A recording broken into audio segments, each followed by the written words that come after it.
আমি একটা বড় প্রশ্ন আজকে করে যাই, বাংলাদেশকে কি ছিটমহল বানানো হচ্ছে? আমি একটা শব্দ বলে গেলাম যে শব্দটা হয়তো কোনো একদিন আমি হয়তো থাকবো না, কোনো একদিন এটা আলোচিত হবে। কারণ বাংলাদেশ যদি আমেরিকা বাংলাদেশের মধ্যে আমেরিকাকে যদি ফুটপ্রিন্ট দেওয়া হয় আমেরিকা যেতে, এই বাংলাদেশের এই অখণ্ডতা থাকবে না। তাৎক্ষণিক আছে, নিশ্চয়ই আমাকে শুনতে পাচ্ছেন? জি, শুনতে পাচ্ছি। আমাদের তো বিরাট বহর গিয়েছিল, নিউ ইয়র্কে চলে আসলো এবং আইসাই একটা হাউকা বাদ দিয়ে জানিয়ে দিল তারা দেশে আসছে।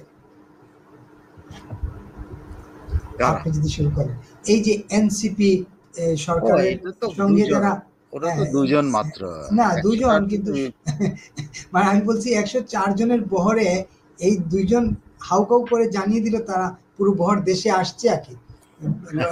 এইটা যদি শুরু করেন আপনি।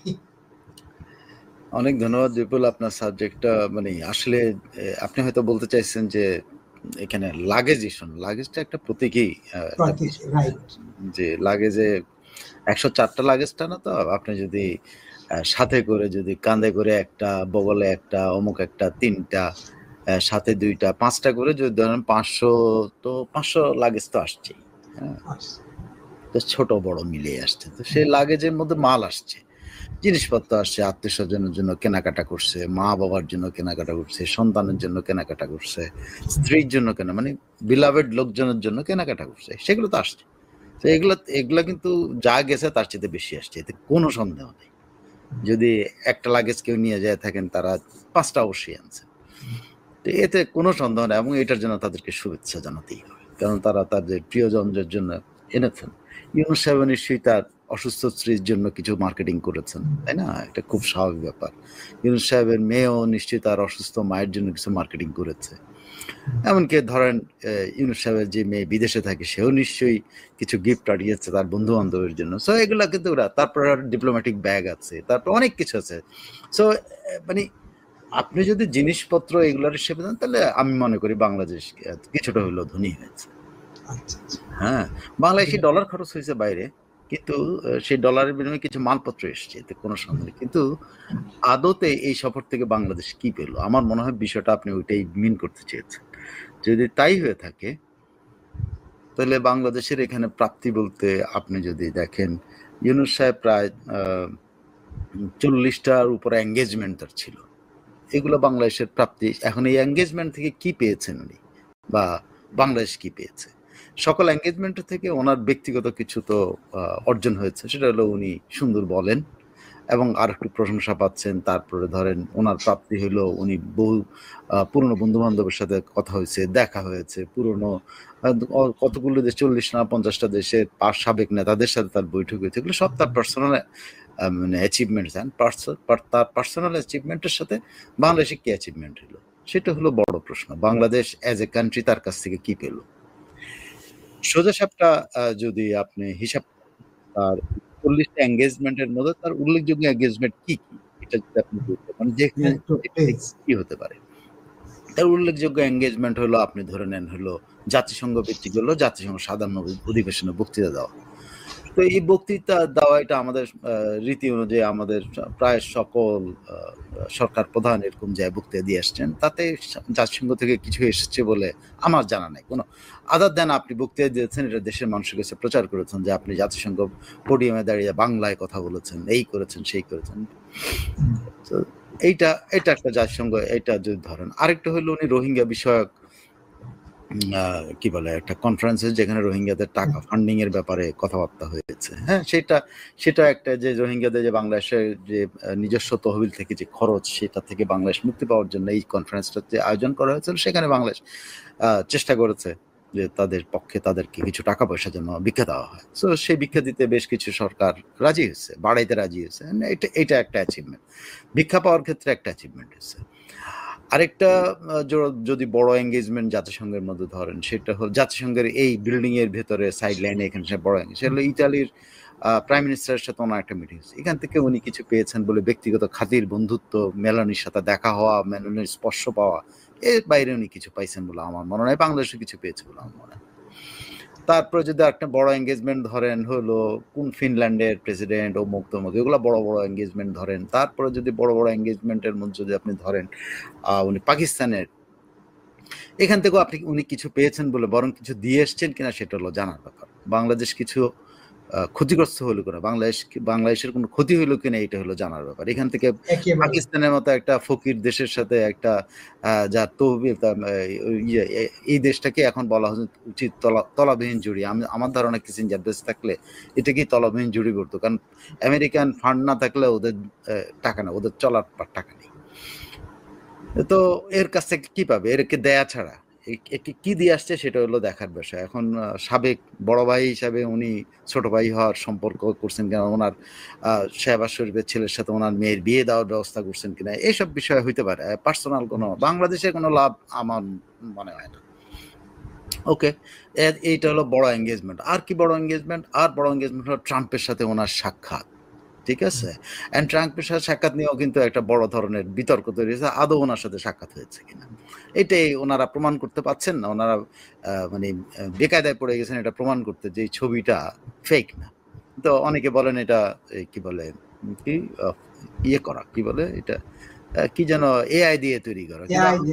এআই দিয়ে তৈরি না, এটা খুব সম্ভবত যদি এটা ফেক হয়ে থাকে তাহলে এটা ফটোশপের মধ্যেই দীর্ঘ 3 দিন ধরে এটা ঘষা মাজা করে এটা করা হয়েছে, এটা হইতে পারে। কিন্তু আর এই ছাড়া আর কি হলো? ট্রাম্পের কোনো কথা কি বাংলাদেশ সম্পর্কে আসছে? না, আসে নাই। উনি ট্রাম্পের সাথে কথা বলেছেন, এটাও আসে না। তো কোনো কিছুই আসে না। ট্রাম্পের সাথে ওনার সাক্ষাৎ হয়েছে, উনি ট্রাম্পকে আমন্ত্রণ জানিয়েছেন। এটাতে কি হয়েছে? বাংলাদেশের একটা খরচ বাড়ানো হয়েছে, যে ঠিক আছে ট্রাম্প আসলে কি হবে, বাংলাদেশের এখানে 500, 600, 1000 কোটি টাকা খরচ হয়ে যাবে তার সফর ইয়ে করার জন্য। তো এটা লাভ হয়েছে বাংলাদেশের। তারপর ট্রাম্প আসবে, ট্রাম্পের আমরা মোমের মূর্তি না দেখে, মোমের মূর্তির সাথে ছবি না তুলে ট্রাম্পের সাথে একটা ছবি তোলার একটা ইউনুস সাহেব তার নিজের একটা সুযোগ করলেন। ভবিষ্যতে উনি আরেকটা নোবেল পান যদি এটার জন্য। তাও ওই ট্রাম্পের যদি বাংলাদেশে আসাটা হয় তো সেটা ওনার ব্যক্তিগত লাভ হয়, বাংলাদেশে কি লাভ হবে আমি জানি না। বাংলাদেশে যতদূর মনে পড়ে যে বিল ক্লিন্টন আসার পরে বাংলাদেশের ক্ষতি হয়েছে, বাংলাদেশের কোনো লাভ হয় না।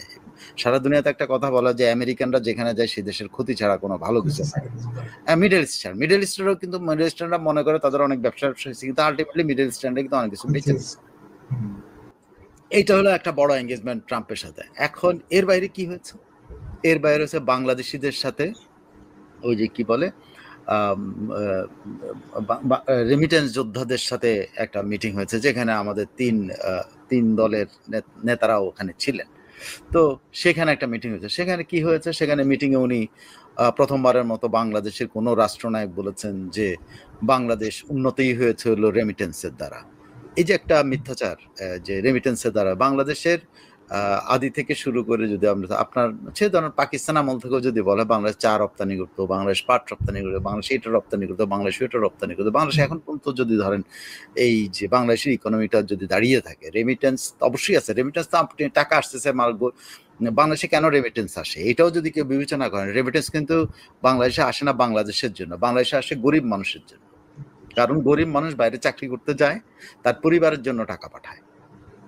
তো এটা বাংলাদেশের ডেভেলপমেন্টের জন্য যে বলা হয় যে বা এটাই বাংলাদেশের, বাংলাদেশের গরিব মানুষরা তার মানে সবচেয়ে বড়, উনি যদি বলে থাকেন এটা, তাহলে সবচেয়ে বেশি কন্ট্রিবিউট করতেছে গরিব মানুষ। মানে গরিব মানুষ বিদেশে যাচ্ছে, গরিব মানুষ কাজ করছে, গরিব মানুষ তার আত্মীয় স্বজনের মধ্যে বউ বাচ্চার জন্য, মা বাবার জন্য পাঠাচ্ছে। কিন্তু উনি যখন বলছেন যে এইটা হলো একমাত্র জিনিস যেটা দিয়ে বাংলাদেশ উন্নত হয়েছে, এটা আমার মনে হয় একজন রাষ্ট্রনায়ক হিসেবে ওনার এই ধরনের কথা বলা বা ইয়ে হিসাবে, ইভেন গ্রামীণ ব্যাংকের হিসেবে কথা বলা, যে এটা কি ঠিক যে সবকিছুই ইয়েতে বাংলাদেশ কি ব্যবসা করে নাই, বাংলাদেশি ব্যবসা ছাড়াই কি এই শুধু রেমিটেন্স দিয়ে বাংলাদেশ হয়েছে? আমি রেমিটেন্স যোদ্ধাদের ছোট করার কোনো কিছু নাই, কিন্তু উনি যে মানে এক পেশে একটা কথা বলে রেমিটেন্স যারা পাঠায় তাদেরকে তাদের স্তুতি করতে গিয়ে তিনি টোটাল বাংলাদেশের যে অ্যাচিভমেন্ট এটাকে অস্বীকার করা, বসে থাকা, এটা ঠিক না। রেমিটেন্স যারা পাঠায় তাদের যেরকম সম্মান করবেন আপনি, সেটা সম্মান কেন করবেন? সেটা তারা টাকা পাঠায়। কিন্তু একটা কথা পরিষ্কার আমি বলি, কোনো ধনী বাঙালি বাংলাদেশে টাকা পাঠায় না। বাংলাদেশে টাকা পাঠায়, ধনী বাঙালি পাঠালেও সেটা পাঠায় আমোদ ফুর্তির জন্য, মার আমোদের জন্য বা বাবার আমোদের জন্য, ভাইয়ের আমোদের জন্য, অমুকের। কিন্তু গরিব মানুষরা পাঠায় কিসের জন্য? মায়ের খাওয়ার জন্য, বাবার খাওয়ার জন্য, সন্তানের খাওয়ার জন্য, স্ত্রীর ভরণ পোষণের জন্য, ভাইয়ের লেখাপড়া করার জন্য, বোনের লেখাপড়া করার জন্য। তো তাদের কন্ট্রিবিউশন অ্যাজ এ হোল একটা huge contribution to the nation, ইকোনমিতে হিউজ কন্ট্রিবিউশন। বাট যেটা উনি যেটা মিন করতে গিয়ে ওরা ছোট করছেন সেটা হলো যে ওরাই বাংলাদেশের ইয়ে করছে, এতে এতে হচ্ছে কি তাদেরকে একটা প্রতিপক্ষ শুধু না, তাদেরকে ছোটও করা হয়েছে। তারা হোল সোশ্যাল যে ট্রান্সফরমেশন হচ্ছে পজিটিভ, সেখানে এরা কন্ট্রিবিউট করছে। তো সেই জিনিসগুলো স্পেসিফিকলি না বলে উনি বলেই দিলেন যে রেমিটেন্স অলরাই নাকি বাংলাদেশকে উন্নতি করেছে। এগুলো একটা হালকা, মানে একজন নোবেল লরিয়েট বা একজন বিদ্বান মানুষের কাছে এইসব হালকা কথা বলে মানুষের মন জয় করার জন্য যে এই কথাগুলি বলা, এটা আমার মনে হয় একজন রাষ্ট্র দায়িত্ব থাকা লোকের এটা হওয়া উচিত না। এটা হলো ওনার এই জায়গায় আছে। ওখানে অবশ্য উনি যেটা বলেছেন যে একটা এটা আমি তো সব ডাইরেক্টরি কথা ফেলে এসছি না, উনি ওখানে ইয়ে করতে গিয়ে 3 দলের নেতাদের প্রশংসা করতে গেছেন, জগৎ আমাদের দিকে তাকিয়েছে, এরা 3 জন আছে, পুরো দেশ চেঞ্জ হয়ে যাচ্ছে। মানে এই 3 দল ওখানে যাওয়া নাকি, তাহলে আর দরকার কি ঐক্যমত কমিশনের? ওখানে এই কেন যে ওই যে কেন ঐক্যমত বাবা কেন 31টা দল নিয়ে বসে আছে? যে 3টাই যদি দেশটাকে ঠিক করে ফেলতে পারে তাহলে 3টা নিয়ে চলে। এই যে আপনি উনি বলছেন ভিন্ন মেসেজ দেওয়া হয়েছে। কি মেসেজ দেওয়া? ভিন্ন মেসেজ আপনি দিয়েছেন যে আপনি একজনের সাথে আরেকজনের পার্থক্য করছেন। 3 দলকে অন্য 36টা বা 33টা দলের সাথে আপনি পার্থক্য করে ফেলছেন। এটা আপনি করতে পারেন। You have done a successful separation from, মানে তাদের সবার মধ্যে যে ঐক্যমতের কথা আপনি বলছেন সেটার মধ্যে পিঠের মধ্যে আপনি ছুরি বসিয়ে দিয়েছেন যে 3 জনের তারাই আসাতে নাকি ইয়ে মেসেজ দিয়েছে। এখন আসেন মেসেজ শব্দটা উনি ব্যবহার করেছেন। কি মেসেজ গিয়েছে এইখানে যদি আসেন? এটা হলো বাংলাদেশের লাগেজে করে কি আসছে বা লাগেজে করে কিছু আসছে কেন, এটাই হলো আসল মেসেজ। যে উনি এই মেসেজটাই হলো যে উনি যে কথাটা বলছেন, আমরা যদি তার সারমর্ম, উনি বলছেন যে একটা মেসেজ দেওয়া, সামগ্রিক বিশাল মেসেজ দেওয়া হয়েছে। কাকে মেসেজ দিলেন? বাংলাদেশের মানুষকে? বাংলাদেশের মানুষ এটা মেসেজ মনে করে না, বাংলাদেশের এটা নেগেটিভলি দেখেছে, সমালোচনা করেছে। মির্জা ফখরুলের দলের লোকেরা এই যে কেন্দ্রীয় নেতা সিনিয়র ভাইস চেয়ারম্যান মেজর হাফিজ সমালোচনা করছেন 104 জন নিয়ে যাওয়ার জন্য। সো এই 3 জনকে নিয়ে যে আপনি দেশের মানুষ প্রশংসা করেন নাই। এনসিপি কে কেন নিয়ে গেলেন? এনসিপি নিবন্ধিত দল না, এটা তো অনেক টকশোতে অনেক বড় বড় নেতা বলছে। এটা তারপর আপনি জামাতের কেন নিয়ে যাবেন? আপনি অন্যদেরকে কেন? যদি নেবেনই তাহলে 31 দল থেকে 31 জনে নিয়ে যেতেন। এই যে 104 জন আপনি লালগঞ্জ নিয়ে গেলেন, না নিয়ে 31 দল থেকে 31, তাহলে তো ঐক্যমত বোঝা যেত। আপনি ঐক্যমত পড়েন নাই, আপনি তো বিভক্তি করেছেন। এবং আপনি ভিন্ন মেসেজ বলছেন, আমি মেসেজ দিয়েছি, একটা মেসেজ নাকি দেওয়া হয়েছে। মেসেজ কি দিয়েছেন? দেশে ডিভিশনের, বিভাজনের মেসেজ দিয়েছেন দেশকে, এবং মানুষ এটা পছন্দ করেনি। আমি বললাম তো বড় দল বিএনপি পছন্দ করেনি, বিএনপি বলছে যে তারা এই 104 জনকে পছন্দ করেনি। কিন্তু আবার মির্জা ফখরুল ওখানে যে এমন একটা বক্তব্য দেন, তাতে কিন্তু আরেকটা মেসেজ গেল যে উনি জিয়াউর রহমানের চেহারা দেখতে পেলেন। এখানেই আসলে আপনি বুঝতে পারবেন মেসেজটা কি। The message is different one, not this one which we are thinking, যে আমাদের দেশের প্রতি উনি বিশাল মেসেজ দিয়েছেন। এটা উনি আমাদের দেশের প্রতি মেসেজ দেন। এই যে 3 দলকে নিয়ে গেছেন জাতিসংঘে, এটা আমেরিকাকে মেসেজ দিয়েছেন যে they are with us, they are with me, you want to do something with me, do it now, I'm ready, I have these people। যে লোকগুলো এখন ভবিষ্যতে ক্ষমতা আসবে, এরা আমার ডান এবং বাম, আমার স্যার এবং আমার পেছনে, আমার সামনে সব জায়গায় বসে আছে, এরাই আমার সবকিছু, তুমি আমার সাথে ডিল করো, দেখবে এরা সব ঠিক আছে। এইটাই তো মেসেজ নাকি?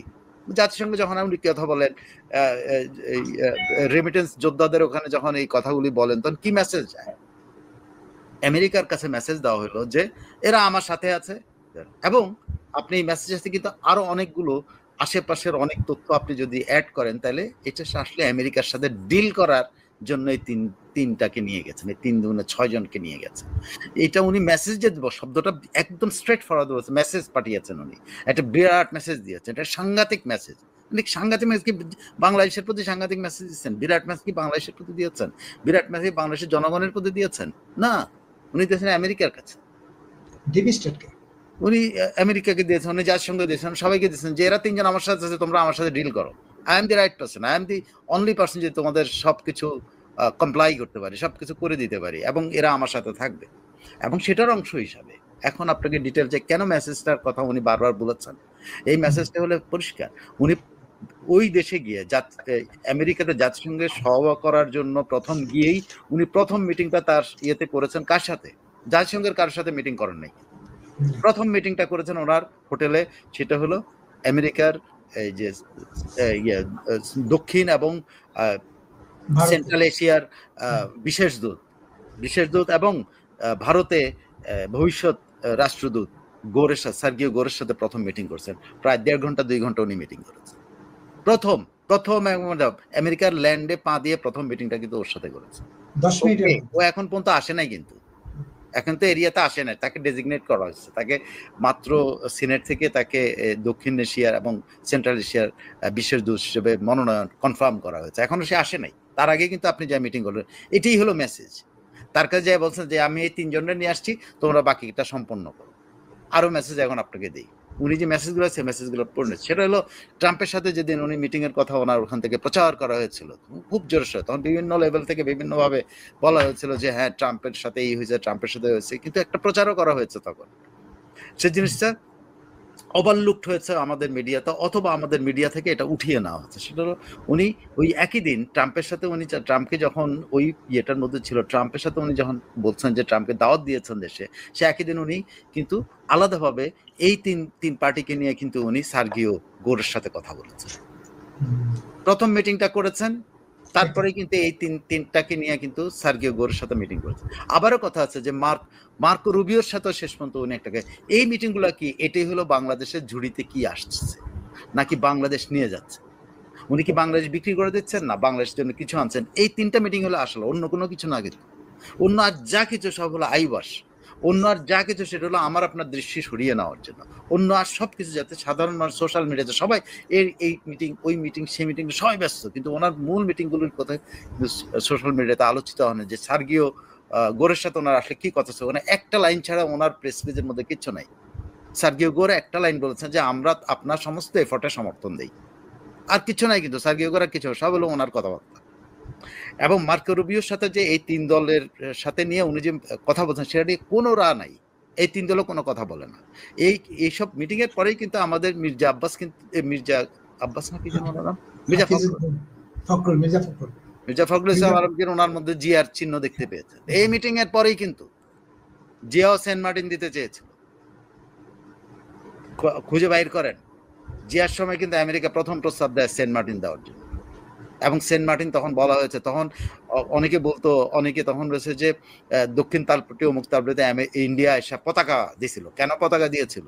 কারণ দক্ষিণ তালপট্টির ওই এলাকাটা আমেরিকাকে দেওয়ার জন্য, আমেরিকা এটা নেওয়ার জন্য এই জিয়াউর রহমানের আমলে।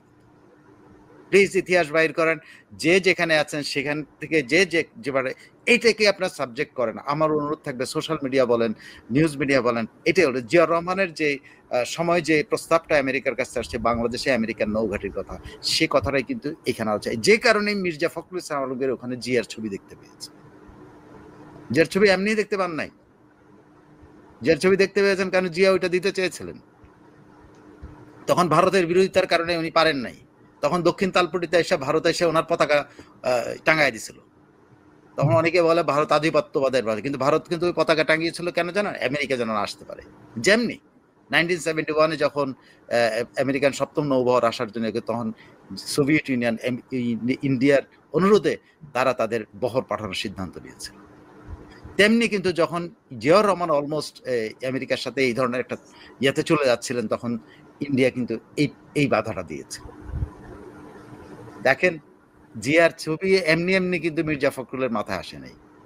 যখন এইসব বৈঠকের মধ্যে যখন দেখেছে আরে ইউনূস সাহেব তো আমাদের জিয়া ভাইয়ের, আমাদের নেতা জিয়ার প্রস্তাবিত এখন বাস্তবায়ন করার জন্য, এবং নিশ্চয়ই তাকেও এটা কনভিন্স করেছে যে জিয়াও এটা চেয়েছে। এই জায়গায় বাংলাদেশের যদি বাংলাদেশের যদি ইয়ে করতে হয়, মুখ করতে হয়, তমুক করতে হয়, তাহলে আমাদের আমেরিকাকেই লাগবে, আমরা অন্য কিছু করবো।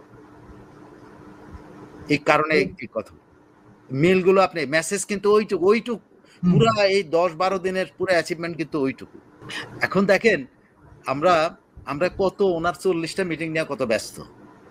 আসলে উনি কি করছেন মির্জা ফখরুলের নিয়ে, আমাদের দেশকে কিভাবে আমেরিকার আরো অনেক ডিটেল বেরোবে, বিশ্বাস করেন এগুলো বেরিয়ে যাবে, এগুলো থাকবে না। খুঁজতে যদি সাংবাদিকরা এটার পেছনে, সোশ্যাল মিডিয়া যদি খোঁজ নেয় যে ওরা প্রতিদিন কোথায় কি করেছে, এটা যদি খোঁজ নেয়, বিশ্বাস করেন বেরোবা। আজকে বেরোবে না, 6 মাস পরে হলে কিন্তু বেরিয়ে যাবে যে ওরা আসলে ওখানে কি করেছে। মির্জা ফখরুল কেন এরপরে আর কোনো কথা বলে না? ওই যে জিয়ার ছবি দেখেছেন, তারপরে কি আর কথা বলেছেন? আর কথা বলে না, কিন্তু ওনার কথা বন্ধ হয়ে গেছে। দে আর ডুইং সামথিং, যেটা সবসময় বলছে যে তারা কিছু একটা করতে, যে কাজের জন্য ওখানে গেছে সেই কাজটা ওনারা করতে পেরেছেন কিনা আমি জানি না। তবে এখানে কতগুলো জিনিসের মধ্যে এখন ওনাদের সাথের লোকেরা দেখেন চিৎকার করছে কেন, দেখেন এই কেনা কয় যে ফরহাদ মজারের কথা ভাইকে কেন বারবার আজকে উদাহরণ আসতেছে। একই সময় ফরহাদ মজার ভাই চিৎকার করতেছেন যে আমেরিকার সাথে যাওয়া ঠিক হবে না, আমেরিকার সাথে যাওয়া, আপনি আমেরিকার সাথে গোপন কি চুক্তি করছেন সেটা বের করেন, কেন ফরহাদ মজার বলতেছে সামথিং গুটি গুটি কিছু পাকাচ্ছে। তো ফরহাদ মজাররা তো আবার আমেরিকার সাথে যেতে চায় না, তারা তো আবার অন্য অন্য চিন্তা, আমেরিকার সাথে তো তাদের তাদের সকল ইয়ে নষ্ট হয়ে যাবে। সো তারা কিন্তু আর ওটা চায় না, যে কারণে উনি কিন্তু তাকে সতর্ক করেছেন যে আপনি আপনি যা কিছু করছেন এগুলা কিন্তু প্রকাশ করতে হবে।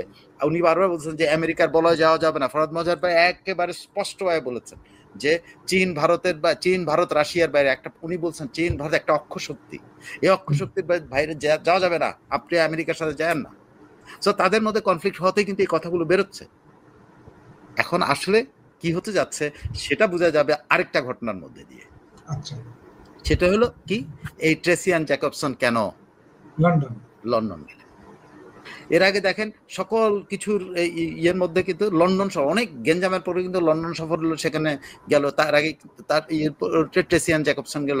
এই যে সমঝোতাগুলো হচ্ছে, এই যে ওনারা দেশে আসলেন আর তার আগের দিনে ট্রেসি জ্যাকবসন লন্ডন চলে গেলেন, কিসের জন্য? সামথিং। সো মির্জা ফখরুল যেসব মির্জা ফখরুলের পরে দেখবেন যে আর কথাবার্তা বলে কিনা আমার যথেষ্ট সন্দেহ আছে। যা কিছু উনি ওনাকে দিয়ে ওখানে করানো হয়েছে এগুলির পরে উনি আর কথা বলতে পারেন কিনা আমার জানা, ইন্ডিপেন্ডেন্টলি কথা বলতে পারবেন কিনা আমার যথেষ্ট সন্দেহ আছে। উনি আর মানে সেরকম আর স্বাধীনভাবে আর কথা বলতে পারবেন না। এখন ট্রেসি অ্যান্ড জ্যাকবসন কি নিয়ে আসে? তবে একটা জায়গায় আমি বলি বিপুল, জিনিসগুলো যখন আস্তে আস্তে বেরোবে তখন জনমত তৈরি হবে। জনমত যেমন তৈরি হয়েছিল তখনকার সময়, আপনি যদি পত্রিকা দেখেন তখনই কিন্তু সেন্ট মার্টিন দেওয়ার বিরুদ্ধে কিন্তু জিয়ার বিরুদ্ধে কিন্তু জনমত হয়েছে। বাংলাদেশে কিন্তু আমেরিকাকে মানুষ, আমেরিকায় যাওয়ার জন্য মানুষ পাগল হয়ে আছে, কিন্তু আবার আমেরিকা আমাদের সেন্ট মার্টিন এসে দখল করবে, এইটা কিন্তু বাংলাদেশের মানুষের এটা কেন যেন একটা আমাদের বলেন না রক্তের মধ্যে একটা এই জিনিসটা বিরোধিতা আছে যে আমরা আমেরিকান। কারণ কি জানেন? কারণ হলো এরা আমাদের মুক্তিযুদ্ধের বিরোধিতা করেছে। এরা আমাদের মুক্তিযুদ্ধে শুধু বিরোধিতা করেন, এরা মুক্তিযুদ্ধ নস্যাৎ করার জন্য জাহাজ পাঠিয়েছিল, যুদ্ধের জন্য সৈন্যপাঠ দিতে চেয়েছে। সেই যে আমাদের ভেতরে যে চাই বলে না, 50 বছর পরে যে বাচ্চারা জন্ম, সে যখন এগুলো শোনে তখন কিন্তু তার মধ্যে ওইটা জাগ্রত হয়। আমেরিকা যায় আমি অনেক কিছু করে আসতে পারি, কিন্তু আমেরিকা এসে আমার এখানে সেন্ট মার্টিন নিয়ে যাক, এটা আপনি কেন বলেন? অনেক নেতা এখন চিৎকার করতেছে যে মহেশখালীতে কেন আমেরিকান সোলজার যাচ্ছে। আরে আমেরিকান সোলজার তো যেতেই পারে, যদি আপনার সাথে আমেরিকার ভালো সম্পর্ক, তারা বেড়াইতে পারে না এই দেশ দেশ, কিন্তু গেলেই কিন্তু আমাদের চোখে লাগতেছে, চোখে পড়তেছে। ছবি তুলে কিন্তু সোশ্যাল মিডিয়া কে দিচ্ছে? সোশ্যাল মিডিয়া এটা কি খুব সচেতন মানুষ ছবি তুলতেছে, স্থানীয় লোকজন ছবি তুলে যে বাবা এরা কেন এখানে আসতেছে। This what happening.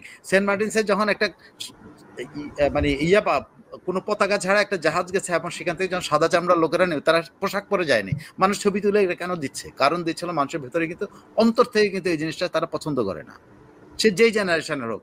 এই জেনারেশনেরও কিন্তু আপনি দেখবেন যে হয়তো 10% অথবা 5% জেনজি এটা নিয়ে তাদের কোনো কিছু আসে যায় না, কিন্তু at the end of the day যখন আলোচনাগুলো হতে থাকবে, আমি আপনি হয়তো শুরু করছি, অন্যরা যখন এটা আলোচনা শুরু করবে তখন কিন্তু তাদের মনের মধ্যে একটা পরিবর্তন আসবে যে না, হোয়াট, আমাদের দেশটা নিয়ে কি হচ্ছে, আমাদের দেশটা নিয়ে কি এখন কি আপনার কি মনে হয় না যে এই যে আমাদের সেনাপ্রধান মালয়েশিয়া গেলেন, সেখানে কি ভারতীয় প্রতিনিধির সাথে তার দেখা হয়নি? হয়েছে। আমাদের সেনাপ্রধান আবার ভারতে যাচ্ছে, সেখানে কি ভারতীয়দের সাথে কথাবার্তা হবে না? তাহলে আপনার কি এখানে ভারতের একটা ভূমিকা আছে না? এখন প্রশ্ন আসবে বিপুল, আমি একটা বড় প্রশ্ন আজকে করে যাই, বাংলাদেশকে কি ছিটমহল বানানো হচ্ছে? আমি একটা শব্দ বলে গেলাম যে শব্দটা হয়তো কোনো একদিন, আমি হয়তো থাকবো না, কোনো একদিন এটা আলোচিত হবে।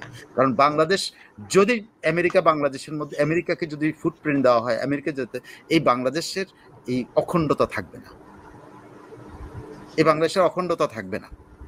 কে কোন দিকে কে কি করবে, এটা এখানে চায়নার ইন্টারেস্ট আছে, এখানে ইন্ডিয়ান ইন্টারেস্ট আছে, এখানে আমেরিকা যদি ফুটপ্রিন্ট পেলে চায়না এবং ইন্ডিয়া আলাদা আলাদা তাদের এজেন্ডা নিয়ে নামবে।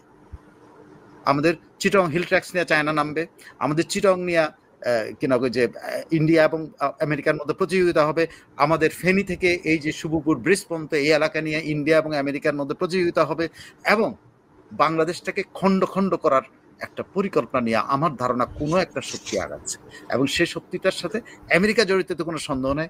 এবং আমি আজকে আপনাকে বলি এর সাথে ইউনূস জড়িত, কিন্তু এটা ভবিষ্যৎটা খুব খারাপ হতে যাচ্ছে খুব সম্ভবত।